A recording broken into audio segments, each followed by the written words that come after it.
El acta de la sesión 38 se da por aprobada y el acta de la sesión número 39 queda a disposición de las y los diputados de la comisión. Señor secretario, da lectura a la cuenta. Gracias, señor presidente. Se han recibido los siguientes documentos. Un oficio de la subsecretaria de Educación, por medio del cual se halla respuesta a oficio número 101 de la Comisión sobre posibilidad de considerar una debida flexibilidad para las universidades de zonas extremas con el objeto de aumentar la cuota de estudiantes en estas casas de estudios, dadas las actuales restricciones de admisión y crecimiento que hoy afectan a las universidades que se encuentran en dichas zonas.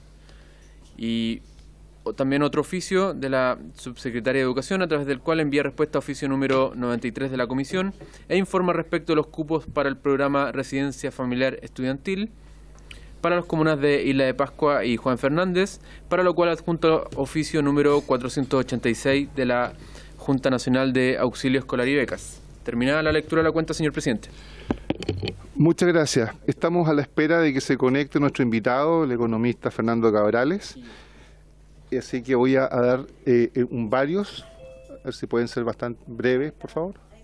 Sí, sí, ¿no hay varios? Diputado Romero, diputado Mateson, diputado Rafael, diputado Videla, diputado Tuití. Ya. Yo solamente quisiera, secretario, que pudiéramos enviar un oficio a la Comisión de Pesca, porque se le insistió que recibiera a los dirigentes de los armadores pesqueros artesanales de Arica, Iquique y Antofagasta, un representante por cada región, pero a la fecha todavía no les han enviado la invitación. Entiendo que ya lo vienen pidiendo hace bastantes meses. Por lo tanto, quisiera solicitarlo desde esta comisión, considerando que hay dos regiones que pertenecen a zonas extremas, para que a la brevedad puedan recibir a estos dirigentes en una materia además que es contingente y que requiere, ¿no es cierto?, su pronta audiencia. ¿Hay acuerdo con el oficial? Sí. Diputado Romero. Presidente, yo participo en la Comisión de Pesca, llevo 5 o 6 años ya, y no había visto esta solicitud, entonces le solicito, si es posible, que me la hagan llegar, y yo la próxima semana, o sea, la semana subsiguiente, después de la comisión de la distrital, yo insisto en este tema porque de verdad no conozco qué ocurrió. No sé si les parece al resto de la comisión. No, perfecto. Se le agradece, diputado Romero. También tenemos otra integrante de la comisión que está en la Comisión de Pesca, que también se le pidió personalmente que gestionara. Yo personalmente, la diputada Acevedo, yo personalmente fui a la Comisión de Pesca y estaba la diputada Sicardini, entiendo, presidenta, y también le expresé. Yo pienso que tiene que haber se traspapelaron las solicitudes porque recibieron efectivamente unos dirigentes del sur, pero quiero insistir oficialmente, formalmente, para que reciban a los del norte. Muchas gracias. Bien, don Fernando Cabrales es ingeniero comercial, no sé si será ariqueño de nacimiento, pero por lo menos hace mucho tiempo que está en Arica, entregando sus conocimientos en economía, es doctor de economía y además es académico de la Universidad de Tarapacá. A don Fernando le he pedido que nos haga una presentación acerca de los instrumentos que puedan apoyar el fomento, el desarrollo de nuestros distritos, las zonas extremas. Don Fernando, buenas noches. ¿Me escucha? Perfectamente, diputado. Un gusto saludarlos, muy buenas noches a todos. Admiro su paciencia para estar hasta esta hora trabajando. Es un honor poder compartir entonces este trabajo con ustedes. Sí, efectivamente, el doctor Lee me pidió que más bien expusiera un poco la experiencia que hay con los instrumentos de fomento y con aquellas medidas de excepción que comparten muchas regiones extremas en nuestro país. No son todos exactamente iguales, pero creo que guardan analogías bastante fuertes. Para esos propósitos, ¿no es cierto?, voy a compartir una pantalla con la presentación que tenía, que ya la he mostrado en otra oportunidad, ¿no es cierto?, sobre este tema. No sé si se ve bien ahí la presentación. Ahí se ve bastante bien. Fantástico. Ok. Bien. Bueno, acá, ¿no es cierto?, sin introducciones, yo creo que no es la hora como para estar haciendo introducciones muy largas, ¿no es cierto? Aquí está organizado por instrumentos directamente. El DFL15 es un instrumento que está presente en al menos 5 grupos de regiones en el país, ¿no es cierto?, y con ciertas diferencias, ¿cierto?, que son bastante menores. Es bastante antiguo este instrumento.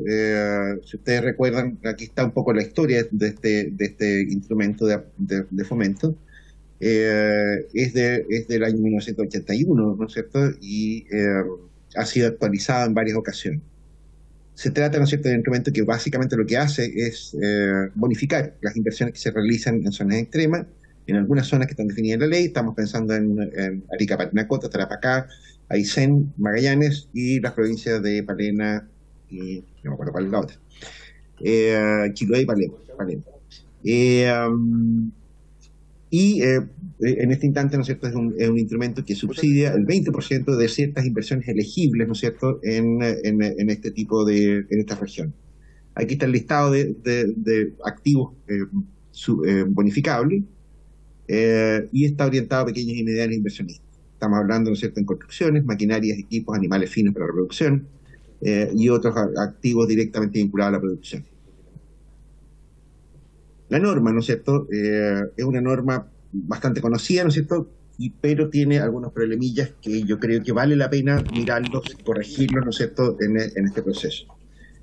Lo primero que hay que notar es que es una norma bastante rígida, ¿no es cierto?, porque al momento de priorizar la asignación de recursos, ¿no es cierto?, la norma establece cuáles son los criterios, directamente los criterios de asignación que deben utilizarse, ¿no es cierto?, para definir las bonificaciones. Y aquí se está diciendo, ¿no es cierto?, mire, criterios de evaluación de calidad del proyecto, se considerará la capacidad para ejecutarlo, su mérito innovador, el grado de ejecución, la incorporación de valor agregado y su impacto regional. Y también habla, ¿no es cierto?, de proyectos que contemplen más de una etapa de desarrollo. Entonces, uno de los primeros problemas que nosotros vemos es que esta definición es bastante rígida, ¿no es cierto?, como decíamos, y no permite incorporar otros criterios que pudieran ser importantes para el comité. Por ejemplo, estamos pensando, ¿no es cierto?, en proyectos ejecutados por empresas lideradas por mujeres, por ejemplo, o por integrantes de comunidades originarias, o proyectos que contribuyan a la sustentabilidad ambiental, ¿no es cierto?, entre otros criterios que podrían ser de interés de las autoridades regionales, que no pueden incorporarse, ¿no es cierto?, porque la ley no lo permite de esa manera. Creo que debería emplearse un poco el criterio de elegibilidad de los proyectos de inversión, o abrir un espacio, ¿no es cierto?, para que en las mismas regiones se definan algunos criterios de elegibilidad. El criterio del monto de las inversiones respecto a las etapas previas, ¿no es cierto?, es en realidad un criterio que se presta para confusiones, es poco práctico. Técnicamente, ¿no es cierto?, lo que ahí ocurre es que los empresarios que postulan tienden a fraccionar los proyectos, ¿no es cierto?, porque hay que definir lo que es una etapa previa de un mismo proyecto, ¿no es cierto? Es bastante complejo ese proceso.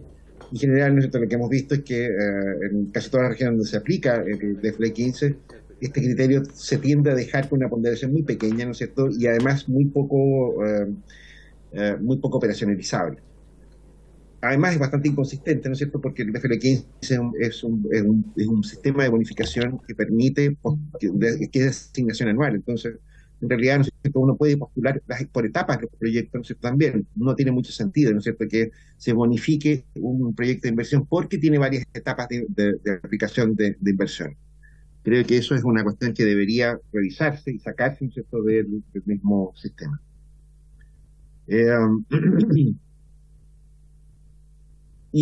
Además se establece, ¿no es cierto?, que se consideran como pequeños y medianos inversionistas para los fines de la ley, ¿no es cierto?, aquellos, ahí estamos hablando de los límites, ¿no es cierto?, que tienen el DFL15. Y esta definición, ¿no es cierto?, inmediatamente deja fuera algunas posibilidades de proyectos que a nosotros nos parece que podrían ser muy importantes también, que de hecho han llegado grupos, agrupaciones de empresarios, por ejemplo, que quieren postular proyectos colectivos, es decir, de beneficio común para alguna agrupación, qué sé yo, un barrio industrial, ¿no es cierto?, qué sé yo, una zona de microempresa, ¿no es cierto?, cosas de ese estilo. Aquí pongo, por ejemplo, un terminal de buses para una empresa de transporte público, u otro tipo de infraestructura de uso común. La definición del sujeto beneficiario, ¿no es cierto?, me parece que podría emplearse también a a proyectos colectivos, ¿no es cierto?, de empresas, ¿no es cierto?, de pequeño tamaño, para pymes. Y básicamente porque creo, ¿no es cierto?, que la articulación productiva es un elemento muy importante que debiera considerarse, ¿no es cierto?, en estos instrumentos de fomento.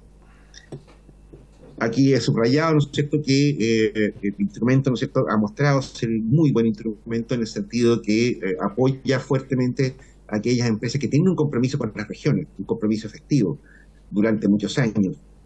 De hecho, la bonificación es una bonificación ex post, en el sentido, ¿no es cierto?, que en realidad se paga antes que, o sea, con posterioridad a la ejecución de las inversiones. Es decir, no se están financiando proyectos ni promesas sujetos a rendiciones más o menos irregulares. Aquí se está bonificando, ¿no es cierto?, inversión efectivamente realizada. Y en ese sentido, ¿no es cierto?, creo que es un instrumento bastante valioso, especialmente porque en la actualidad estamos asistiendo a un proceso de cambios bastante importante. Como todos sabemos, la jornada laboral se redujo a 40 horas, ¿no es cierto? Y ahí está en discusión, ¿no es cierto?, un alza del salario mínimo también, que debería subir, ¿no es cierto?, a 500.000 pesos dentro de muy poco. Eso significa que el costo por hora de los trabajadores, ¿no es cierto?, está aumentando en alrededor de un 22,5%, 23% más o menos. Y eso es difícil de financiar para una pyme, para una pequeña y mediana empresa. Una manera en que eso se puede hacer, ¿no es cierto?, es justamente aumentando la intensidad de capital dentro de las empresas. Y por lo tanto, este instrumento apuntaría justamente en la dirección más necesaria de este minuto, hacer sustentable las empresas en el contexto de costos laborales crecientes.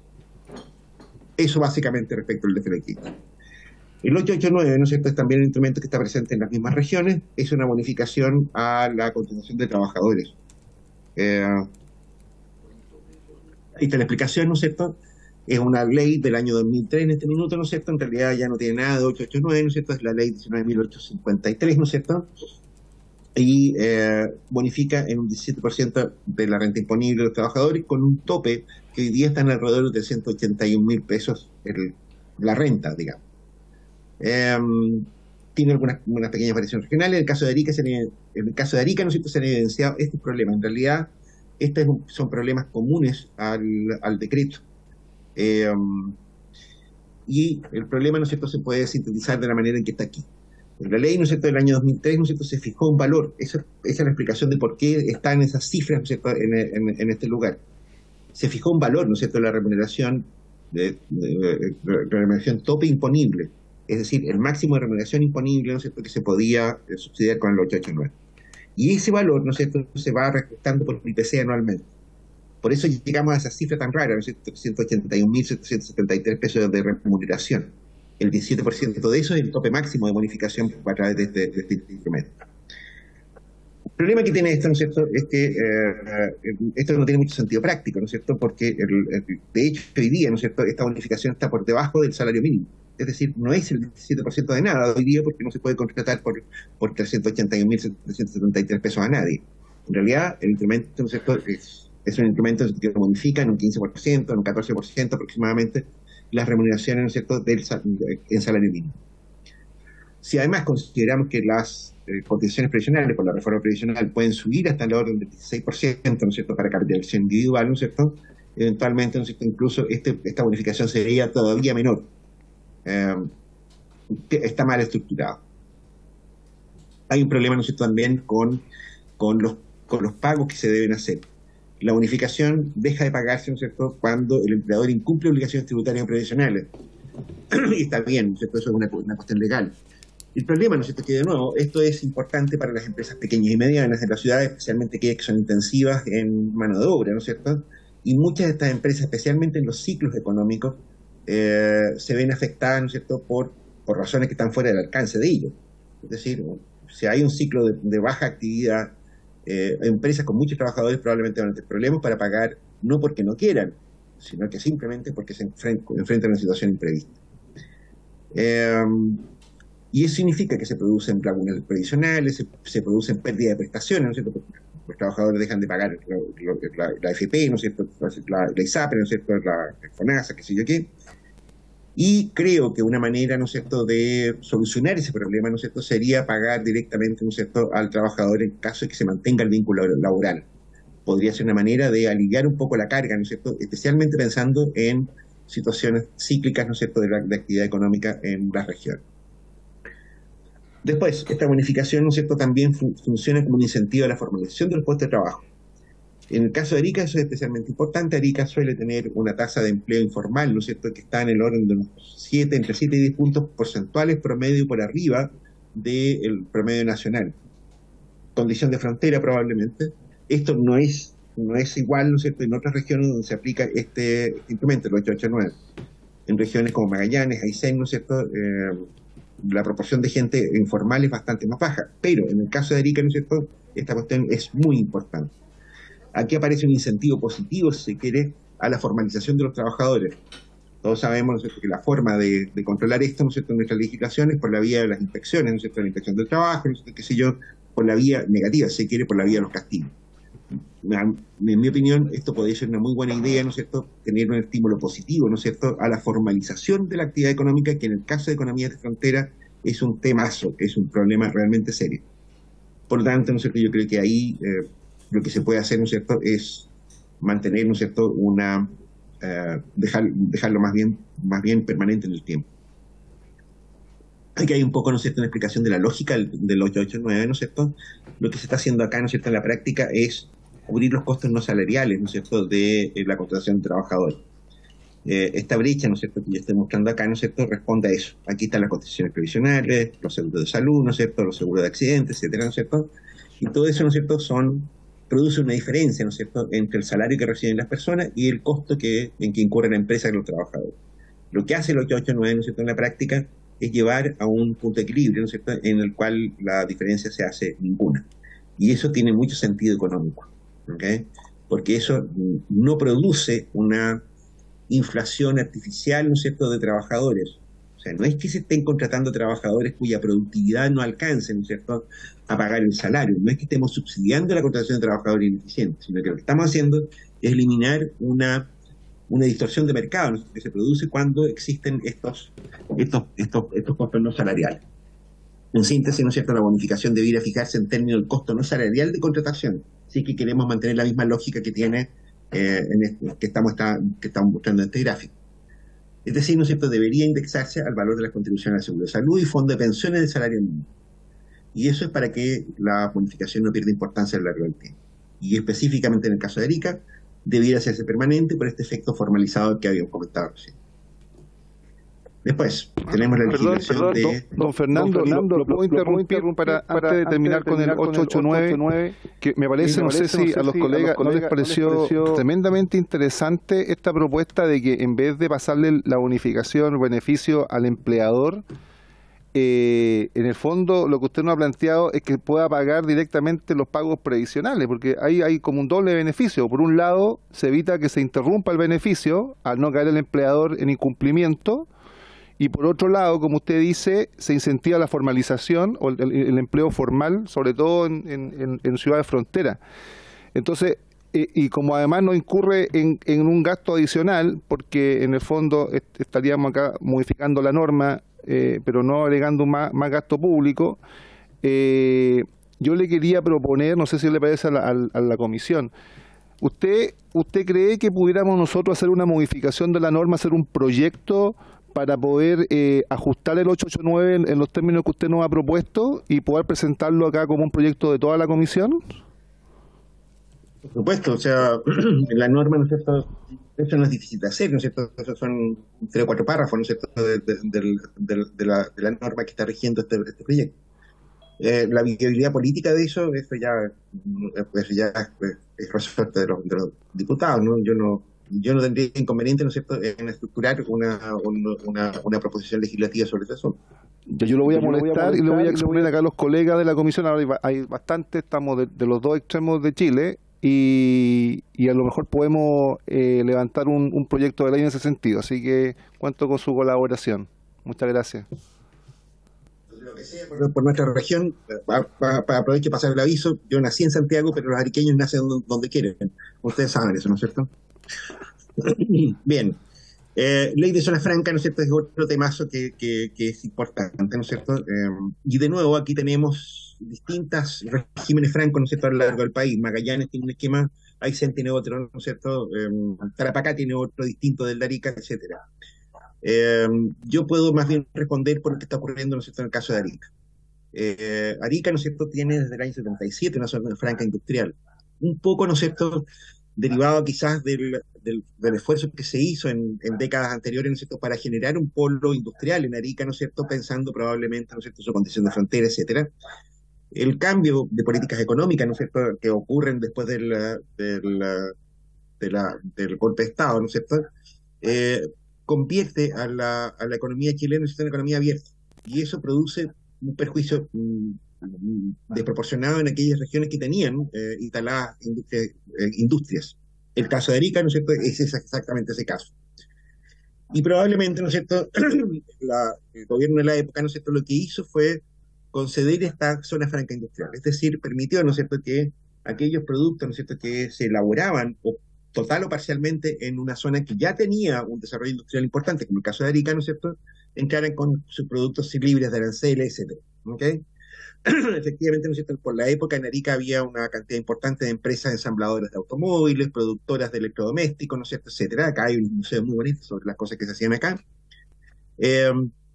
Y básicamente, ¿no es cierto?, la ley recoge eso, que aquellas cosas que se pueden hacer acá, que hasta la especificación bien terminada, ¿no es cierto?, se dice que se podrán realizar estos procesos, ¿no es cierto?, que sé yo, aquí básicamente define cuáles son los procesos industriales que sujetan este beneficio, sin aranceles, ¿no es cierto?, para importar partes y piezas, ¿no es cierto?, para esto. Básicamente se trata de un cambio de partida arancelaria, de una transformación irreversible de las materias primas, ¿no es cierto?, y la incorporación de valor agregado nacional a el producto final que se importa desde acá. Esto, por supuesto, ha tenido una evolución a lo largo del tiempo, ha producido algunas dificultades, ¿no es cierto?, pero lo que importa en este punto, ¿no es cierto?, es destacar lo que sigue acá. ¿Cómo funciona este régimen de zona franca industrial en el caso de Arica? Bueno, en el caso de Arica, ¿no es cierto?, acá se le entregó a Sofri S.A., ¿no es cierto?, la gestión de este sistema de zona franca industrial, que no es lo mismo que el régimen de zona franca comercial de Iquique. Son distintos. De hecho, ¿no es cierto?, en la zona franca comercial de Iquique, ¿no es cierto?, no se pueden hacer procesos industriales. Un proceso industrial, ¿no es cierto?, requiere autorizaciones que son extra arancelarias, qué sé yo, autorizaciones de la superintendencia de electricidad y combustible, si se trata de elaborar combustible, ¿no es cierto?, qué sé yo, de resoluciones sanitarias, ¿no es cierto?, en caso que se trate de elaborar alimentos, se trate de elaborar medicamentos o lo que sea, ¿no es cierto? En caso, ¿no es cierto?, de la zona franca de Tarapacá y Iquique, ¿no es cierto?, nada de eso está disponible, ¿no es cierto? Todo eso sí está disponible para el caso de Arica, ¿no es cierto?, pero como contrapartida, en el caso de Arica, ¿no es cierto?, no está disponible el mero comercio. Se tienen que producir transformaciones productivas, ¿no es cierto?, para poder acogerse a este régimen preferencial de zona franca industrial.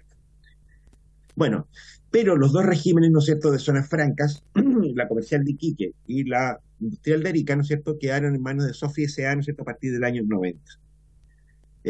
Y el proceso funciona de la manera que está acá. Se supone, ¿no es cierto?, que un empresario interesado, ¿no es cierto?, en instalar una industria, en el caso de Arica, ¿no es cierto?, tiene que calificar este proceso industrial en la Dirección Regional de la Aduana. Es decir, este proceso, ¿no es cierto?, que produce una transformación irreversible, que produce un cambio de partida arancelaria o que agrega valor, ¿no es cierto?, tiene que ser a su vez certificado, ¿no es cierto?, o calificado o aprobado por la Dirección Regional de la Aduana. Después de eso, ¿no es cierto?, en Arica se puede instalar en cualquier parte, ¿no es cierto?, en un terreno arrendado, propio, en una parte de un terreno, ¿no es cierto?, lo que sea, ¿no es cierto?, en el lugar que sea, tiene que estar bien delimitado y autorizado por el gobierno regional. Y finalmente, ¿no es cierto?, y aquí entra Sofri, ¿no es cierto?, se tienen que inscribir como un usuario de zona franca.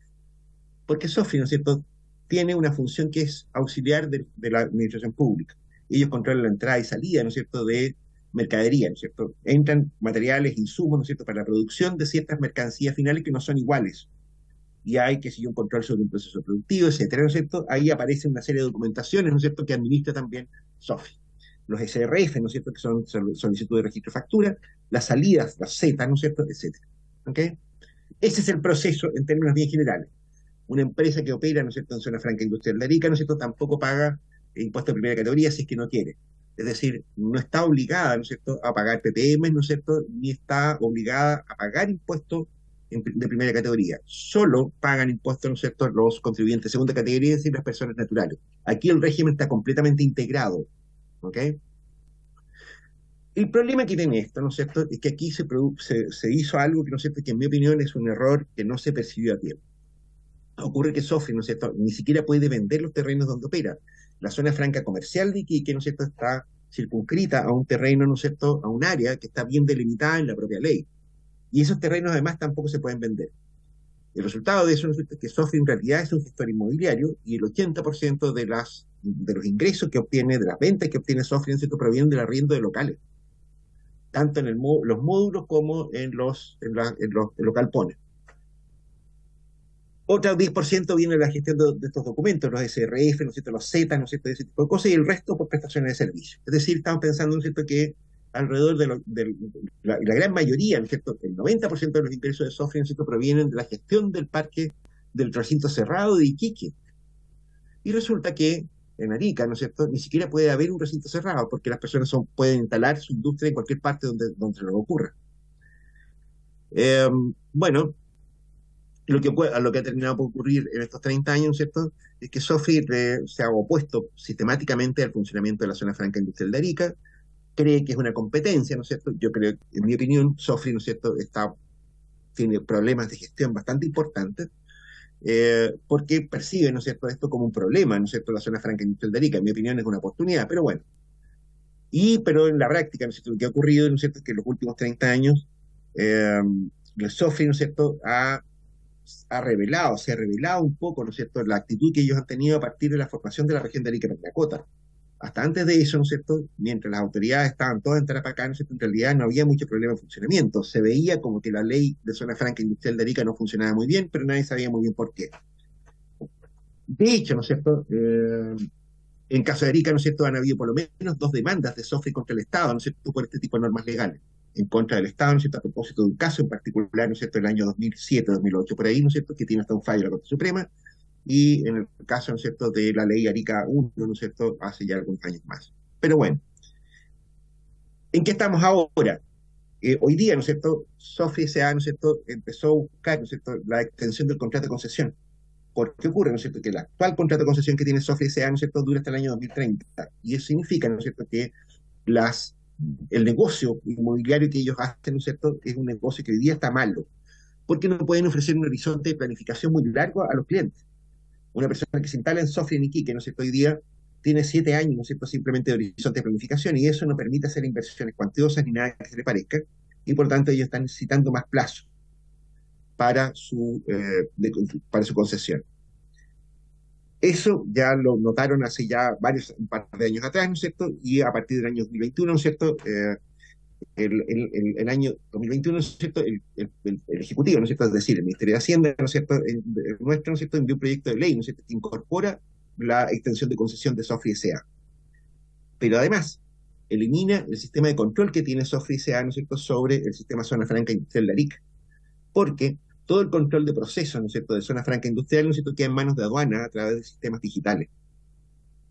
Fíjate, ¿no es cierto?, que eso produjo que Sofri S.A., ¿no es cierto?, se opusiera a este proyecto de ley, a un proyecto de ley que le extendía el plazo de concesión, ¿no es cierto?, pero como le quitaba control sobre Arica, ¿no es cierto?, entonces se opusieron. Lo que sigue ocurriendo, ¿no es cierto?, es que Sofri S.A., ¿no es cierto?, ese mismo año contrata asesoría, ¿no es cierto?, para buscar un camino alternativo para la extensión del contrato. Y de hecho, ellos buscan, ¿no es cierto?, en la actualidad, ¿no es cierto?, una extensión de la concesión por la vía administrativa. La tesis de ellos, ¿no es cierto?, es que un contrato que Sofri S.A. tiene con el Estado, ¿no es cierto?, puede ser prorrogado o reprobado sin necesidad de pasar por un proyecto de ley. Y eso es aparentemente la interpretación que está dominando en este momento. Bueno, estos trámites, digamos, lo empezaron a hacer el mismo año 2021, ¿no es cierto? Y en noviembre del año pasado, ¿no es cierto?, el gobierno retiró el proyecto de ley que comentábamos recién, que extendía el plazo de concesión, ¿no es cierto?, que le quitaba el control del sistema de zona franca industrial. El gobierno lo retiró, ¿no es cierto?, de la Cámara de Diputados de esta comisión, precisamente. Bueno, parece más o menos fácil de entender, ¿no es cierto? El control sobre la zona franca industrial de Arica, ¿no es cierto?, va a seguir en manos de Sofri S.A., ¿no es cierto?, y eso es una muy mala noticia para Arica, ¿no es cierto?, en este caso. Pero, y aquí aparece algo que es de interés común para todos los que están en la comisión. Ocurre, ¿no es cierto?, que en enero de este año, ¿no es cierto?, el gobierno entregó la zona franca de Magallanes a el gobierno regional de Magallanes. la zona franca de Punta Arenas, ¿no es cierto?, que estaba administrada, ¿no es cierto?, por un comité de usuarios, ¿no es cierto?, pasó a manos del gobierno regional. Y eso demuestra, primero, que las zonas francas, ¿no es cierto?, son concesionables, que opera por la vía administrativa simplemente, ¿no es cierto?, y en segundo lugar, que eso no necesariamente tiene que estar en manos de Sofri S.A. en el caso de Arica. Significa que las zonas francas, ¿no es cierto?, en general podrían estar en manos de los gobiernos regionales y se podrían convertir también en un instrumento de fomento productivo en manos de los gobiernos regionales. Básicamente, esas son las ideas que podemos... bueno, el crédito tributario y las inversiones, ¿no es cierto? Esto es un tema, ¿no es cierto?, también muy importante, en mi opinión. De hecho, este es el instrumento más importante de todos los instrumentos de fomento. También está presente en varias regiones del país. Hay un estudio, de hecho, hacia el año 2018, por ahí, ¿no es cierto?, sobre estos instrumentos, ¿no es cierto? Es la más utilizada de todas, ¿no es cierto? Y en realidad es un atractivo muy potente, ¿no es cierto? Básicamente lo que se hace acá, ¿no es cierto?, es que el 30% de las inversiones que se realicen en estas zonas beneficiarias del instrumento se consideran adelante, ¿no es cierto?, como crédito del impuesto de primera categoría, es decir, ¿no es cierto?, el impuesto que pagan las empresas. Ese crédito del impuesto de primera categoría, ¿no es cierto?, ustedes saben, ¿no es cierto?, que está escalado, ¿no es cierto?, también con el crédito de segunda categoría, es decir, también constituye crédito indirecto, ¿no es cierto?, para los impuestos que pagan las personas, los dueños de las empresas. E incluso aplica para el caso del inversionista extranjero. Ustedes saben, ¿no es cierto?, que el inversionista extranjero debe pagar por su retiro, por las repatriaciones de capitales, ¿no es cierto?, debe pagar un impuesto de tasa única, ¿no es cierto?, del 40%, pero este crédito tributario, ¿no es cierto?, opera también como un descuento, ¿no es cierto?, de ese régimen. En el caso de Arica, ¿no es cierto?, 30% para el caso de las inversiones en Arica Camarones, 40% para las zonas andinas, ¿no es cierto?, y para las inversiones que tienen que ver con el turismo. Las inversiones, ¿no es cierto?, hoy día están limitadas hasta el año 2035, es decir, se pueden acoger a este instrumento aquellas inversiones que se realicen hasta el año 2035 para ser recuperado este 30% de las inversiones, ¿no es cierto?, hasta el año 2055. Es decir, hay harto plazo para esta zona. Hoy día, ¿no es cierto?, este instrumento debiera ser muy importante, ¿no es cierto?, porque ustedes saben, ¿no es cierto?, que el impuesto de primera categoría, ¿no es cierto?, ha subido, ¿no es cierto?, hoy no es el 19% que había hasta hace unos años atrás, ¿no es cierto?, hoy día estamos en el 27% en algunos casos, 25% en la mayoría, y significa, ¿no es cierto?, que esto aparece, ¿no es cierto?, un incentivo muy poderoso, ¿no es cierto?, para utilizar este instrumento. De hecho, han habido muchas consultas de empresarios, ¿no es cierto?, justamente por este instrumento. Pero este instrumento tiene algunos problemas. Ejemplo, un caso que tenemos acá. En muchas ocasiones las empresas que realizan inversiones son sociedades nuevas o constituidas para un propósito específico. En el caso de Arica, ¿no es cierto?, hay casos muy puntuales de empresas muy importantes, ¿no es cierto?, que son empresas de vanguardia tecnológica en el mundo entero. El caso de Golden Omega, por ejemplo, que se constituyó específicamente para la producción de aceite omega 3 en Arica, ¿no es cierto?, y que recién en el año 2021 tuvo utilidades. Por lo tanto, la recuperación del crédito tributario, ¿no es cierto?, es súper larga, es súper incierta, ¿no es cierto?, y es muy, muy, muy compleja. De nuevo, en el caso de fluctuaciones cíclicas de actividad, ¿no es cierto?, el crédito tributario no tiene mucha utilidad para las empresas. Y esto es un caso que también ha ocurrido. Podríamos dar los nombres y apellidos, pero ya es un poco indiscreto aquí, ¿no es cierto? Pero hay casos, ¿no es cierto?, de empresas que han tenido pérdidas muy importantes, que han estado a punto de cerrar en la región, ¿no es cierto?, que tienen créditos tributarios multimillonarios. De nuevo, la actividad cíclica económica, ¿no es cierto?, produce estas paradojas, ¿no es cierto?, de que una empresa con créditos tributarios importantes, ¿no es cierto?, por recuperar, de pronto, ¿no es cierto?, puede caer en insolvencia, ¿no es cierto?, por una cuestión de liquidez simplemente.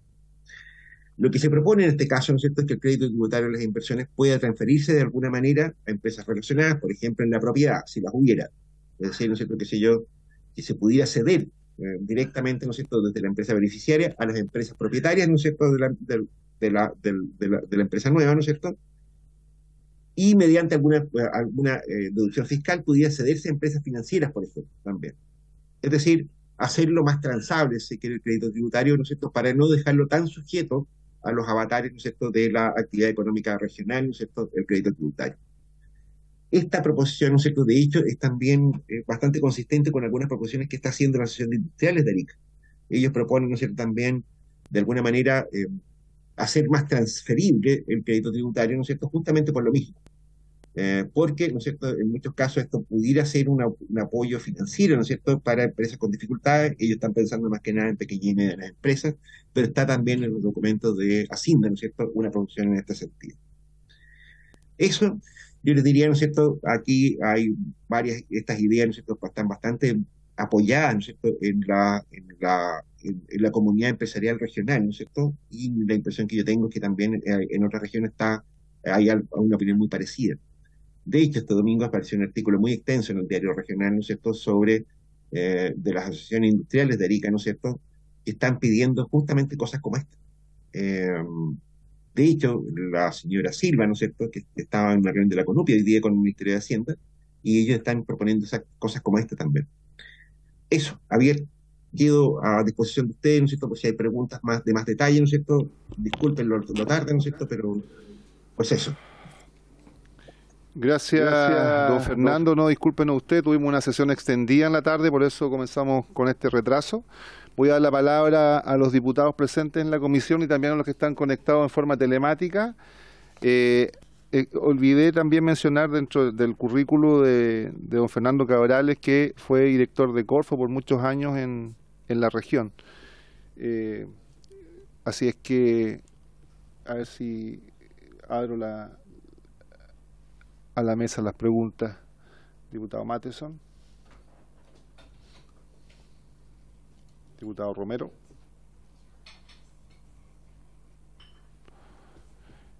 Yo quisiera, don Fernando, insistir en el punto de si nos pudiese colaborar abusando de su cercanía con la comisión y su experiencia, en la posibilidad de poder asesorarnos con algún proyecto que pueda actualizar estos instrumentos que disponen las zonas extremas. Usted mismo nos ha señalado algunas ideas al respecto, de tal forma que podamos acercar estos beneficios a la población. Nosotros quedamos muy sorprendidos en la cuenta pública del presidente Boric, que ni siquiera mencionó el plan de zonas extremas, que para nosotros es nuestra principal motivación en vista a poder ser un instrumento de desarrollo, tanto por la magnitud de la inversión como también las facilidades que tiene para entregarse esos dineros. Lamentablemente ni siquiera fue mencionado. Entonces, no sé si usted mismo nos podrá dar unas luces de cómo podemos nosotros, desde el punto de vista legislativo, poder ayudar un poco, porque, por ejemplo, este tema de la devolución del 40% en inversión turística para la región de Parinacota, por ejemplo, la verdad yo he recorrido varias comunidades del interior de Arica, que es maravilloso, pero en hotelería he visto un par de proyectos nuevos nada más en todo este tiempo. Por lo tanto, si bien en el papel puede ser algo muy atractivo, en la práctica no se ve así. No sé si usted nos puede dar alguna luz, alguna orientación. Sí, evidentemente los instrumentos no son una panacea, no van a producir desarrollo de ningún tipo por sí mismos, ¿no? Parinacota, de hecho, es una región sumamente compleja, en mi opinión. Es una zona, ¿no es cierto?, fronteriza, con una amplia extensión, ¿no es cierto?, de zonas protegidas. Es el primer parque nacional de Chile, el Parque Nacional del Lauca, el más antiguo de todos. La mayor parte de la superficie es un área de desarrollo indígena, ¿no es cierto?, que tiene derechos de propiedad constituidos del tiempo de la colonia española. Por lo tanto, además tienes problemas legales, ¿no es cierto?, para instalarte, para hacer cualquier actividad productiva. Las actividades productivas que se puedan hacer en Parinacota, ¿no es cierto?, tienen que ser armonizadas con una impresionante cantidad de restricciones ambientales, culturales, ¿no es cierto?, de todo tipo. Y por lo tanto, las actividades que se puedan desarrollar en esa provincia, ¿no es cierto?, en realidad son pocas, ¿no es cierto?, y hay que escogerlas con pinzas. Algo de eso se ha estado haciendo, ¿no es cierto? Hay algunas ideas, ¿no es cierto?, pero se puede. Pero como te digo, el instrumento por sí mismo no va a asegurar nada. Lo que sí se puede hacer, ¿no es cierto?, es mejorarlo, ¿no es cierto?, mejorar su desempeño, ¿no es cierto? Por ejemplo, en este mismo caso de la cobertura geográfica que usted plantea, doctor, El caso de Camarones, por ejemplo, Camarones quedó fuera del 40%, que es un 30%, a menos que se trate de inversiones turísticas, ¿no es cierto? Y probablemente lo que habría que hacer, ¿no es cierto?, es incorporar la comuna de Camarones, que es una de las más pobres del país también, como dentro de la lógica de la provincia de Parinacota, es decir, con crédito del 40%. Y por supuesto tendría que ser acompañado, ¿no es cierto?, de programas de fomento que estuvieran especialmente dirigidos a territorios con esas peculiaridades tan complejas como puede ser la provincia de Parinacota y como son algunas zonas del sur de Chile también. En algunos casos yo le diría que en realidad no se necesitan esfuerzos legislativos. El caso, ¿no es cierto?, de la zona franca industrial de Arica, ¿no es cierto?, eso es una decisión administrativa. Eso se puede hacer, ¿no es cierto?, con un decreto con fuerza de ley. Directamente, ¿no es cierto?, el presidente de la República puede asignar la gestión del sistema de zona franca industrial de Arica al gobierno regional y se acabó la historia. No requiere leyes en particulares porque eso es una concesión simplemente. Y lo demás, ¿no es cierto?, los ajustes legales, por supuesto que podemos ayudar. De hecho, hace algunos años atrás estoy trabajando con gente de impuestos internos, ¿no es cierto?, en el tema del crédito tributario, ¿no es cierto? Ellos lo ven perfectamente factible. Por supuesto, eso tiene algunas restricciones financieras más que podrían pesar en contra, pero hay que cuantificarlas, ¿no es cierto?, y perfectamente se puede hacer un trabajo en esa línea. Muy bien, gracias. Diputada Rafael. Gracias, presidente. Don Fernando, muy buenas tardes. Soy diputada por la región de Aysén. Y la verdad es que lo he escuchado atentamente y lo primero que quería señalar justamente lo que usted dijo al final al presidente, que aquí no necesitamos proyectos de ley, estos son decretos con fuerza de ley. Por lo tanto, aquí, y además, presidente, aunque quisiéramos hacer un proyecto de ley, tiene recursos incluidos, entonces tampoco podríamos hacerlo porque nos declararían absolutamente inadmisible. Entonces, yo lo he señalado en muchas ocasiones, la posibilidad, y ahora veo yo que bueno que empecemos, presidente, con esto. Yo creo que aquí lo que tenemos que armar todos, los de la zona extrema, escuchamos con mucha atención a don Fernando, y son más o menos los mismos problemas que tenemos todas las regiones de zona extrema. Entonces, por ejemplo, en la ley austral, que es la misma del crédito tributario, en Punta Arenas, por ejemplo, ha tenido muy buenos resultados, y en la región de Aysén, 0. Pero ahí, sin embargo, lo que hizo don Fernando también, que en el caso de actividades turísticas, ¿por qué algunas tienen un 30% y otras tienen un 40%? O sea, ahí deberíamos solicitar el crédito de 40% para todas las actividades. Y también acompañada de un programa de fomento. Entonces, creo que aquí tenemos que hacer, con ayuda también de especialistas, porque nosotros no somos especialistas en el tema, un documento que nos permita solicitarle al presidente, al Ejecutivo, o darle algunas luces de lo que nosotros queremos para mejorar estos instrumentos. O sea, la ley austral en la región de Aysén tiene muy poca ha habido muy poca inversión respecto a este instrumento que es muy bueno. Pero, por ejemplo, el 889, también a lo mejor solicitarle al presidente, como ya tenemos un tope y hoy día es inferior al mínimo, que suba ese tope. O sea, hay muchos instrumentos, muchos temas que podríamos solicitar nosotros al Ejecutivo a través de un documento que beneficie a todas las regiones de zona extrema, porque en el fondo los instrumentos de inversión para las regiones extremas son más o menos parecidos con la realidad de cada una de las regiones, pero son todos lo mismo. El DFL15 ocurre lo mismo, presidente. El DFL15 yo creo que uno de los mejores instrumentos, pero también solicitarle a lo mejor aumentar el monto del fondo, porque hay muchas empresas que quedan con la inversión hecha y quedan en la lista de espera y no corre esa lista de espera. Entonces, aquí hay hartas alternativas que nosotros de cada uno de los instrumentos podríamos hacer una solicitud a través de un documento al Ejecutivo para que pudiese mejorar estos instrumentos, y más aún cuando tenemos, hoy día, antes peleamos, presidente, cada 3, cada 5 años que se vuelvan a renovar. Hoy día los tenemos algunos hasta el 2035, entonces tenemos tiempo para hacer que estos instrumentos efectivamente le entreguen beneficio a cada una de las regiones de zona extrema. Eso, presidente, gracias. Muchas gracias, diputada.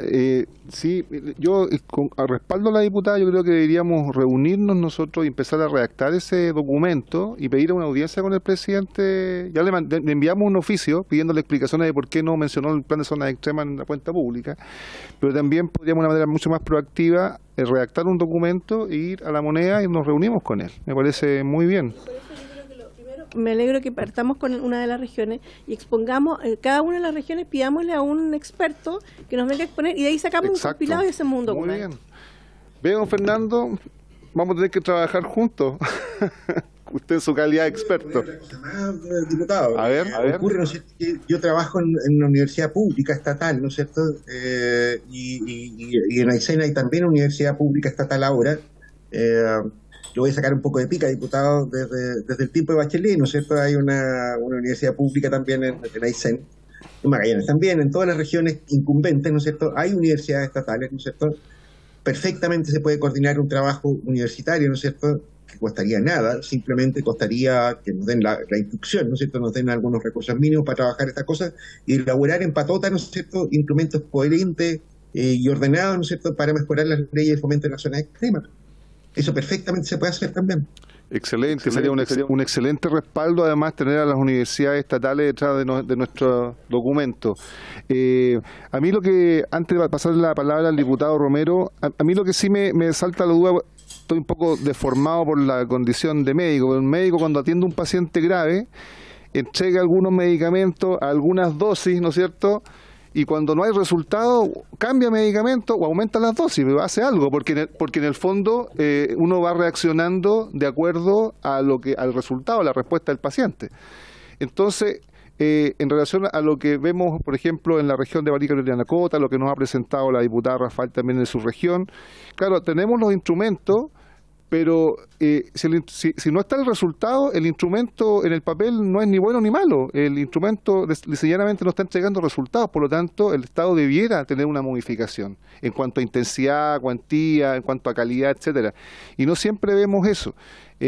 Por lo tanto, eso también a veces desanima a la gente de regiones extremas, porque si usted ve, nosotros tuvimos una junta de adelanto en Arica que terminó el año 76. Y en el año 77 partió un instrumento que se supone que iba a ser algo parecido, sin embargo, todo lo que significó el auge de Arica hasta el año 76, a partir de ahí también decayó. Quiere decir que el instrumento que reemplazó no alcanzó esa intensidad que teníamos antes. Vemos, por ejemplo, también como una zona franca que está administrada por Iquique ahoga a los ariqueños y a vista y paciencia al Estado, porque esto está administrado efectivamente, como dice don Fernando, desde Iquique, y Iquique no ha tenido todavía la gentileza o la generosidad de dar los espacios para que el sistema de zona franca, en este caso industrial en Arica, tenga su propia administración. Al contrario, no sé, sáqueme una duda, don Fernando, además hay una zona franca industrial en Alto Hospicio, ¿no es verdad? ¿O no es así? Sí, efectivamente, Sofri S.A., ¿no es cierto?, a propósito de la ley Arica 2, nos consiguió que se le entregara otro recinto cerrado en Alto Hospicio, cuyas normas de operación son idénticas a las que operan para la zona franca industrial de Arica. De hecho, y ahí han tenido resultados bastante heterogéneos, han cambiado bastante con los años, qué sé yo, no sé. Sofri S.A. también tiene un parque industrial en Arica, para los que no son de acá, el parque industrial Chacayuta, ¿no es cierto?, que tiene alrededor de unas 100 hectáreas, ¿no es cierto?, y que está ocupado menos del 10%. Yo no quiero entrar a apelar a los colegas de Sofri, ¿no es cierto?, pero la verdad es que los resultados de la gestión de Sofri son bastante modestos, digamos, para decirlo suave. El diputado Romero va a tomar la palabra, don Fernando. Gracias, presidente. Saludar por su intermedio don Fernando. Don Fernando, yo no soy de zona extrema, yo soy de la región del Biobío, provincia de Concepción, pero le quiero hacer una consulta. ¿Bajo qué figura legal los gobiernos regionales, o sea, un gobernador, puede administrar una zona franca o un parque industrial si el giro de ellos no es comercial? ¿Cómo se compatibiliza eso?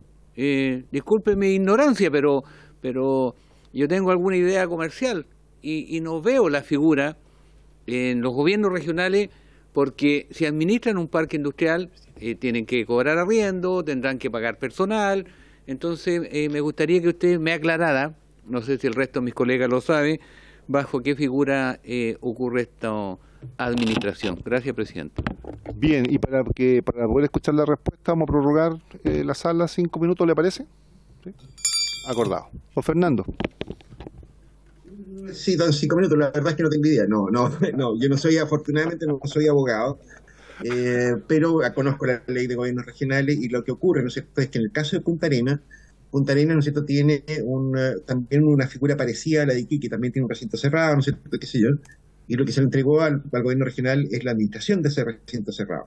que es algo parecido a lo que se podría hacer en este caso. En el caso de Arica, ¿no es cierto?, en realidad no hay recintos cerrados, incluso ni eso es necesario.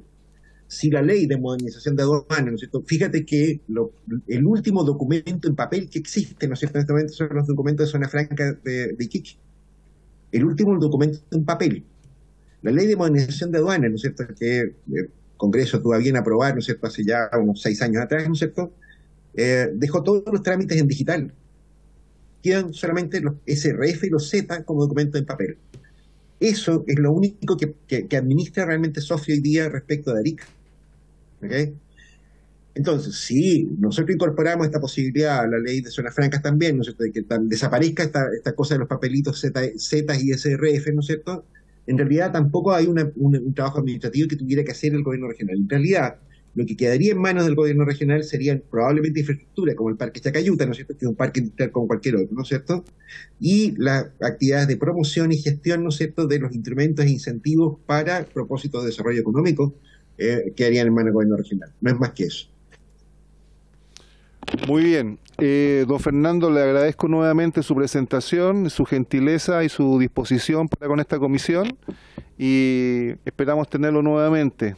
Muchas gracias, muy buenas noches. En mute. Muy buenas noches, diputado. Estaba muteado acá, así que estaba hablando solo.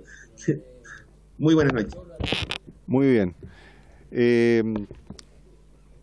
Les dejo entonces en el último minuto la tarea de poder proponer nombres de expertos de sus regiones para poder invitarlo. Sí. Diputado Mates. Yo estaba pensando en que se pudiese invitar a algún encargado de Cercotec para que venga a exponer acerca de los programas de apoyo para las zonas extremas. Los programas que tiene Cercotec no son iguales para todas las regiones. Depende, realmente no sé de qué depende o cómo se organizan los beneficios para cada región. Sería bueno poder invitar a alguien que nos instruya al respecto y solicitar también que se difunda de mejor forma en las regiones, porque generalmente los que postulan tanto al DL15 como todos los programas que tiene Cercotec son las mismas personas todos los años. Sí. Se van repitiendo, pero es una falta de difusión, una falta de poder de instruir a la gente de cómo hacerlo o facilitarle el proceso, digamos. Bueno, pero como decía la diputada Rafael, seamos nosotros los encargados de buscar esos expertos en nuestros territorios y lo proponen a la comisión para nosotros hacerle la invitación. ¿Si conoce a alguien de su región, diputado? No, sí, pero yo no es que si no tendría que venir un representante de cada región extrema. Yo creo que lo mejor es alguien que venga a exponer acerca de los programas que hay para cada región. Una sola persona. Tiene la palabra, diputado. Yo creo que son dos cosas distintas. Yo creo que efectivamente tiene que venir cada representante, un representante por región, para que su realidad. Pero además de eso, lo que usted dice tiene absolutamente razón. Pero ahí tengo la duda, al menos en mi región es Corfo, no es Cercotec. En los DFL15 los maneja Corfo. No. Por ejemplo. Entonces habría que invitar a Cercotec Nacional y a Corfo, para que igual nos diga cómo ven ellos el tema de los instrumentos que se manejan. En el fondo, como dice la diputada, son dos personas distintas, digamos. Claro. Una es una persona, los que administran el DL15, y otro es el tema de Cercotec y todos los programas de apoyo que tienen al pequeño empresario, principalmente. Bien, pues sigamos esa línea, porque yo creo que aparte de la tarea legislativa, la fiscalizadora, que yo creo que por lo menos los que yo conozco lo hacemos bastante bien, pero la parte de representación, de repente llegan grupos de sociedad y nos dicen, ¿sabe qué, diputado? Estamos postulando, no fue más, no entendemos este asunto. Yo creo que eso parte también de una base de también nosotros mismos conocer mejor, dominar mejor estos temas, así que vamos a seguir en esa misma línea.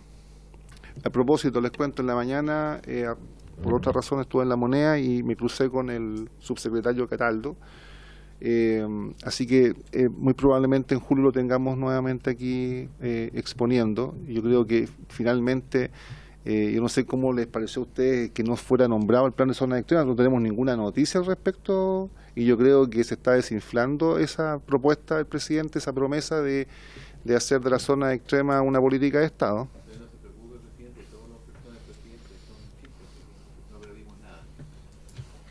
Bien. Lo último, presidente, referente a lo que se mencionaba de poder, con la bonificación de 889, pagar las leyes sociales eso es un tanto confuso. ¿Y por qué? Porque el tope máximo bonificado por el 889 son 43.320 pesos en este momento. Y eso no cubre las leyes sociales de los empleados, por medio de los cuales se otorga esta subvención, digamos, en el fondo, bonificación. Y aparte de una cotización. Claro, pero se produce un conflicto después, ¿cuánto pago yo, cuánto pagaron? Lo que pasa, diputado, es que si es que el empleador no paga, llega a incumplir, ese beneficio se cae. Entonces, sería una forma también para mantener el beneficio. Bueno, sí, pero es que la propuesta podría ser, a lo mejor, que no se caiga el beneficio cuando el empleador incumple, porque el experto nos dice que muchas veces las empresas, las medianas o pequeñas empresas, y deben, en estos ciclos económicos caen en incumplimiento y después se recuperan. El problema es caer en incumplimiento y perder los beneficios. Lo que dijo igual es que la posibilidad está en algunos casos en que se le pague al trabajador. Y ahí pierde el espíritu del instrumento. Exacto. El instrumento es una bonificación, un incentivo a la contratación de mano de obra. Entonces, va directamente al empleador, no al trabajador. También sería interesante, sin caer en el tema de mayor aumentar el gasto público, porque ahí caemos en inconstitucionalidad, pero hacer pequeñas modificaciones. Diputado Borges, y cerramos. Gracias, presidente. Sí, tengo una solicitud. Me gustaría saber, hay un centro de negocios en la provincia de Chiloé, que estos centros de negocios son adjudicados por algunas universidades. Y tengo datos que la universidad que hoy día tiene al centro de negocios en Chiloé no estaría interesado en renovar, digamos, la alianza estratégica que tienen ahí con Cercotec. Entonces me gustaría oficiar un oficio a Cercotec para saber si es que ese centro de negocios en Chiloé va a seguir funcionando y si es que hay alguna universidad que esté interesada en tener la alianza con ese centro de negocio en Chiloé. Ok, entonces se oficia a Cercotec de la 10ª región, en los términos que ha expresado el diputado Borges, si va a continuar o no el convenio de la universidad con el centro de negocio. ¿De acuerdo? Bien, y por haberse cumplido el objeto de la sesión, se levanta.